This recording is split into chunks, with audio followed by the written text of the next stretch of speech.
I started building social Georgetown important today because it's time to get back to our roots around free expression on Facebook and Instagram.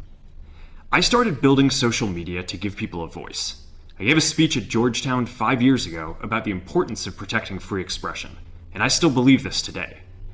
But a lot has happened over the last several years. There's been widespread debate about potential harms from online content.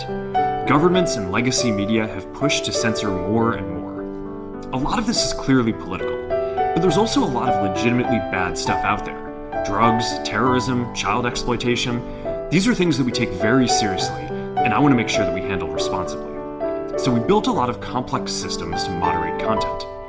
But the problem with complex systems is they make mistakes. Even if they accidentally censor just 1% of posts, that's millions of people. And we've reached a point where it's just too many mistakes and too much censorship. The recent elections also feel like a cultural tipping point towards once again prioritizing speech. So we're going to get back to our roots and focus on reducing mistakes, simplifying our policies, and restoring free expression on our platforms.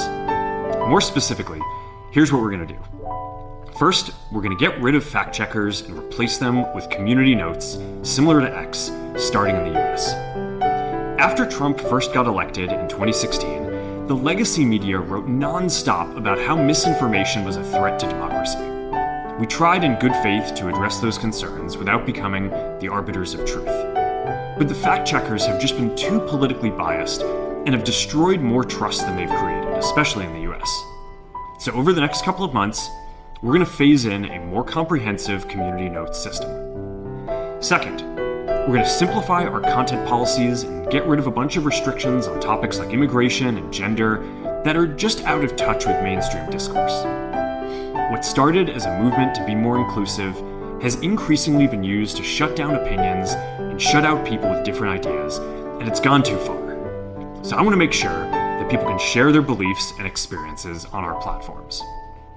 Third, we're changing how we enforce our policies to reduce the mistakes that account for the vast majority of censorship on our platforms. We used to have filters that scanned for any policy violation. Now, we're going to focus those filters on tackling illegal and high-severity violations. And for lower severity violations, we're going to rely on someone reporting an issue before we take action. The problem is that the filters make mistakes, and they take down a lot of content that they shouldn't. So by dialing them back, we're going to dramatically reduce the amount of censorship on our platforms. We're also going to tune our content filters to require much higher confidence before taking down content. The reality is that this is a trade-off. It means we're going to catch less bad stuff, but we'll also reduce the number of innocent people's posts and accounts that we accidentally take down. Fourth, we're bringing back civic content. For a while, the community asked to see less politics because it was making people stressed, so we stopped recommending these posts. But it feels like we're in a new era now, and we're starting to get feedback that people want to see this content again. So we're going to start phasing this back into Facebook, Instagram, and Threads while working to keep the communities friendly and positive. Fifth, we're going to move our trust and safety and content moderation teams out of California, and our US-based content review is going to be based in Texas. As we work to promote free expression, I think that it will help us build trust to do this work in places where there is less concern about the bias of our teams.